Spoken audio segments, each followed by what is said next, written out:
मैं हूं शम्स ज़ाहिर खान और आज मैं आपके पास आया हूं लेकर के कुछ सवाल। लेकिन उससे भी बड़ी बात कि आज की हमारी गेस्ट, जी हाँ, ये भैया पिल्ला भगाओ यहाँ से भाई। दादा ये पिल्ला भगाया करो, ये लेडीज़ ले आती हैं और उसके बाद यहीं छोड़ देती हैं, भगाओ। तो मैं ये कह रहा था कि आज हमारे स्टूडियो में मौजूद हैं वो जिनसे लोग थर थर कांपने लगे हैं। आजकल मोमबत्ती यानी कि लाइट, मोमबत्ती की जो लाइट है सिर्फ दो ही जगह जा रही है, पहली रिया और दूसरी घिया, दूसरी कंगना। तो आज हमने आपको जैसे पहले दिखाया था रिया का इंटरव्यू, आज एक्सक्लूसिवली आपके लिए हम लेकर आए हैं कंगना। कंगना, आपका बहुत बहुत स्वागत है। बहुत सारे चर्चे हुए, बहुत सारी बातें हुई, लेकिन जो सबसे बड़ी बात निकल के आ रही है वो ये है कि आपको किसी ने कहा कि बॉलीवुड के अंदर लोग आते हैं, मैं किसी का नाम क्या कह रहा हूँ, जया बचपन ने कहा है आपको कि जो लोग, जो बच्चे, जो लड़के लड़कियाँ बाहर से आते हैं मुंबई में काम करते हैं बॉलीवुड में, रोज़ाना पैसे पाते हैं बॉलीवुड से, नाम पाते हैं बॉलीवुड से, शोहरत पाते हैं बॉलीवुड से, लेकिन उसके बाद वो क्या करते हैं, जी हाँ, जिस थाली में खाते हैं उसी में छेद करते हैं। ऐसा क्यों? और ये इसका आप जवाब दीजिए कि जिस थाली में आप खा रही हैं उसमें आप छेद कर रही हैं, ऐसा क्यों? मैं ताली बताओ या थाली? कंगना किसी के बाप से नहीं डरने वाली। बात समझ में आ गई? मेरे बात में समझ में आ गई आपके? कितना प्यारा बोलती हैं आप। अपनी वाइफ के बाद अगर मैंने किसी की सुनी है तो वो आप ही हैं। एक बार जरा दोबारा बता दीजिए आपने जो कहा। मैंने कहा ताली बजाओ या थाली, कंगना किसी के बाप से नहीं डरने वाली। Okay, got it? समझ लिया मेरे बारे में? मैंने जो बोल दिया। कितना अच्छा बोला है आपने। खैर, मैं तो सिर्फ ये जानता हूं कि कभी बॉलीवुड खड़ा नहीं हुआ है, लेकिन जिसके लिए खड़ा हुआ है वो है कंगना, मतलब आपके खिलाफ खड़ा हुआ है। तो आप जो हमारी जया हैं, जया बचपन जो हैं, उनको आप कोई मैसेज देना चाहेंगे? जया बच्चन को बोलो ये जो अपने मामले हैं ना वो अपने घर पे सुटा के रखे, अपने बच्चे संभाले, अपने बाकियों के बच्चों को अपनी तरह जीने दें, हमारे मामले में टांग अड़ाने की ज़रूरत नहीं है। Thank you but no thanks. कितना अच्छा बोलती हैं और इसी बोलने की वजह से, बेबाकी की वजह से इतनी इन्होंने जैसे वो करी थी, फिल्म की थी झांसी की रानी मणिकर्णिका, उसके बाद से ये मेरे को तो लगता है कभी कभी तलवार लेके घूमती हैं। माफ़ी चाहूँगा, पर एक बात तो आपको माननी होगी कि हमारे यहाँ बॉलीवुड में कुछ ना कुछ ऐसा ज़रूर है कि ये दो गुटों में बंट चुका है, और वो जो गुट है उसमें आजकल ड्रग्स का सेवन बहुत ज़्यादा हो रहा है। तो मैं आपसे ये पूछना चाहूँगा कि आपको क्या लगता है अभिषेक बच्चन के बारे में कि वो या उनके घर का कोई मेंबर वो भी ड्रग्स वगैरह लेते हैं? बिल्कुल। आप देखिए, क्या आपने कभी आज तक अभिषेक बच्चन को या उनकी जो सिस्टर है उनके हस्बैंड को, मतलब उनके हस्बैंड को देखा है? कभी नहीं देखा। अभिषेक बच्चन क्या काम करते हैं, कब करते हैं, कैसे करते हैं, क्यों करते हैं, किसी को कुछ नहीं पता। और वो करते क्या है मुझे तो आज तक ये नहीं समझ में आया। आपको काम करना है, आप काम कीजिए। आपको ड्रग्स लेनी है, आप लीजिए। आपको जिनकी साइड लेनी है, आप उनकी साइड लीजिए, लेकिन आप हमें प्लीज़ छोड़ दीजिए। भाई कितनी ज़बरदस्त बात की है इन्होंने कि अपने बच्चों की साइड लीजिए, इनका आप जो है शोषण ना करें, इनको छोड़ दें। तो यहाँ कंगना का सीधा सीधा आपको चैलेंज है। जी हाँ, सीधा सीधा चैलेंज है। गर्दन जरूर टेढ़ी है लेकिन चैलेंज सीधा सीधा है कि जया जी, आप अपने बच्चों, जी हाँ, मिसेस नंदा जो आपकी बेटी है और आपका जो बेटा है अभिषेक, उनके ऊपर क्या नाम है, मिल्क शेक नहीं, अभिषेक, उनके ऊपर ज़्यादा ध्यान दें रादर कि आप कंगना के ऊपर ध्यान दें, वरना ये ना हो कि जो इनका ऑफिस टूटा है उसका गुस्सा वो आप पे उतार दें। याद रखिएगा इस बात को। बहरहाल, दूसरा क्वेश्चन, ये जो एक और हीरोइन है, वो बोलती हीरोइन है लेकिन हमें तो आज तक कभी लगी नहीं, उनका नाम है स्वरा भास्कर। उनके बारे में आप क्या कहेंगे?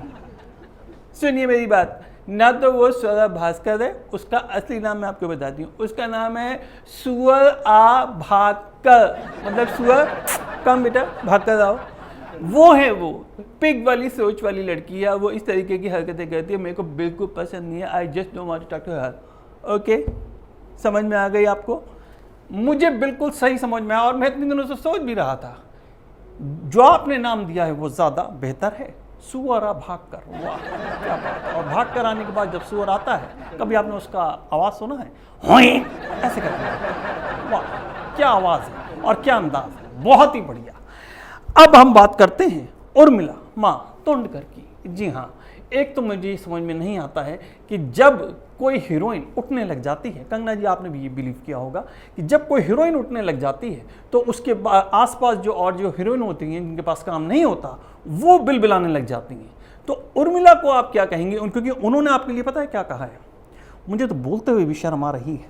उन्होंने आपको एक पॉर्न स्टार बोला है, मतलब जो सनी लियोनी जी पहले काम करा करती थी वो काम आप करने वाली हीरोइन है, ऐसा उन्होंने बोला है, ऐसा उन्होंने कहा है, ऐसा उन्होंने दावा किया है, ऐसा उन्होंने, अब वर्ड खत्म हो गया, हाँ खैर ये कहा है। तो इसके अब लिए आप क्या बोलेंगी? उर्मिला उर्मिला उर्मिला फिनिश हो गई है, मैं आपको बता दी हूँ। वो एक्चुअल में उसका पूरा नाम पता है क्या है? उर्मिला राम गोपाल वर्मा। जिसको पीना हो पानी वो जल्दी से बर्मे से भरना, और उसका नाम है राम गोपाल वर्मा। उर्मिला पहले लगा लो। कितनी सही, बिल्कुल सही, मेरे को यही लग रहा था, क्योंकि जितनी भी फिल्में आती हैं आप देखिए उसमें राम गोपाल वर्मा की मूवी में सिर्फ उर्मिला होती थी। अब मुझे तो कभी कभी डर भी लगता है कि उर्मिला ही हैं या भूत तो नहीं, क्योंकि वो ज़्यादातर चुड़ैल, भूतनी, पिशाचनी इस तरीके के रोल करती हैं, पता नहीं क्यों। बिल्कुल ठीक कह रहे हैं आप, बिल्कुल ठीक। और मैं आपको ये बता दूं कि वो अब उसी के लायक बची है, वो सिर्फ भूतनी के रोल करेगी। और आप बता दूं, जब वो रोल करने जाती है ना तो मेकअप नहीं करती है। क्यों? क्योंकि है ही भूतनी। तो जैसा कि एक खुलासा एक और होता हुआ, पहले जया बच्चन पे वार, फिर सुअरा भाग जो भी हैं उन पे वार, फिर उसके बाद उर्मिला मातोंडकर, तीनों को लपेटा है एक ही लड़की ने, नाम है जिसका कंगना। और अब जी हाँ, एक और सवाल है मेरा इनके लिए, वो है ये कि भाई मतलब तो चुप कर जा, मेरी बात सुन अब। हाँ मतलब आप भी तो बोलेंगे, बोलिए ना। आपने कितने पैसे लिए थे आपके सरदेसाई ने? क्या नाम है? पैर देसाई, सरदेसाई, कौन सा देसाई जो भी है वो, कितने पैसे लिए थे ये से इंटरव्यू के? और उसके बाद में सही उसकी पोर्ट्रे करने के लिए कि उसने डिप में, चाय में वो मिलाया नहीं मिलाया, ड्रग्स मिलाया नहीं मिलाया, ये कदा नहीं कदा, वो कदा नहीं कदा, ये सब चीज़ें किसने करी थी? ये आपने की थी। बात तो आपकी बिल्कुल ठीक है। देखिए क्या होता है, जब हमारे पास पल्ले से पैसे जा रहे होते हैं तो हम किसी का भी इंटरव्यू ले लेते हैं, लेकिन जब हमारे को पैसे मिल रहे होते हैं और हमारा पल्ला कुछ ज़्यादा ही भारी हो जाता है तो फिर उसके बाद हम वही इंटरव्यू करते हैं जहाँ पर वो प्लान, तो हमने वो कर दिया था। और तो मतलब कुछ नहीं पूछेंगी आप मुझे बताइए कि मिस्टर बच्चन हैं कहाँ? मतलब मेरे को ये समझ में नहीं आता कि अपने बेटे के लिए कितना पैसा जोड़ करके रखेंगे। कच्छा, बनियान, तेल, पाउडर, लिपस्टिक, आप बस थोड़े दिनों बाद ना उनको इनरवेयर बेचने और बाकी रखेंगे गर्ल्स के, वो बेच करके जो भी पैसा आएगा वो सिर्फ अभिषेक के लिए करेंगे, वो सिर्फ उसी लिए खड़े होते हैं। लेकिन अगर वाकई में खड़ा होना चाहते हैं ना आप, और आप चाहते हैं कि you are the real big B, है ना, तो फिर आपको मेरी साइड में खड़ा होना पड़ेगा, और ये आपको करना पड़ेगा। अच्छा ठीक है, आपने बिल्कुल सही कहा, लेकिन मैं आपसे जो आज का आखिरी क्वेश्चन पूछ रहा हूँ कि सारी की सारी फिल्म इंडस्ट्री, मतलब चाहे वो सलमान हो, चाहे वो शाहरुख हो, चाहे वो सलमान के छोटे भाई अरबाज हों, या अरबाज से छोटे वाले बॉडी बिल्डर हों, या बॉडी फिल्टर हो, मतलब जो भी है वो हो, या आमिर तरकी से, या फिर अपना करण, आपको पता वो ढीला, वो जो कि लेडीज जेंट्स, हाँ वही जो लेडीज और जेंट्स टॉयलेट किसी में भी घुस जाता है। ओह माय गॉड, इसके बारे में तो मैं क्या बोलूँ क्या बोलूँ, सो फनी है। तो मुझे समझ नहीं आ रहा क्या बोलूँ इसके बारे में। हम थोड़े से बेवफा क्या हुए, वो तो बच्चेलन हो गए बहुत ही सही। लेकिन मैं आपको ये ज़रूर बताना चाहूँगा कि ऐसा आदमी, ऐसा ढीला, ये कर क्या रहा है मेरे समझ में नहीं आ रहा। पूरा का पूरा जो जमावड़ा है बॉलीवुड का, वो दुबई में जमा हो गया है। तो आपको क्या लग रहा है कि अब बॉलीवुड के स्थान पर कि मतलब बजाय अब एक नई इंडस्ट्री बन रही है जिसका नाम होगा दुबई वुड या कुछ इस तरीके का, आप क्या समझते हैं?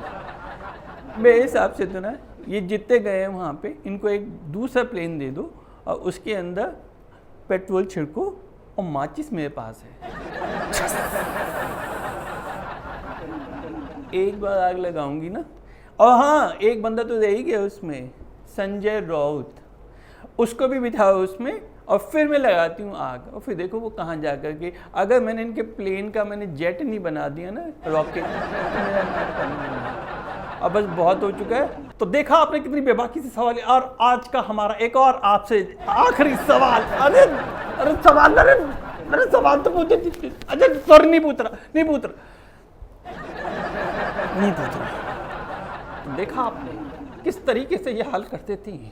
अगर मैं क्या, मेरे बाप ने भी कुछ क्वेश्चन पूछ लिया तो ये उसका भी वही हाल करेंगी जो इन्होंने अभी मेरा किया। अभी तो गर्दन पे सिर्फ हाथ था, इन्होंने जहाँ पे अपनी पिस्टल छुपा रखी है मैंने आपको वो नहीं बताया है, क्योंकि नीचे से एक डुफ करके आवाज़ आएगी और मेरी जो फोटो है उसके ऊपर माला टंग जाएगी।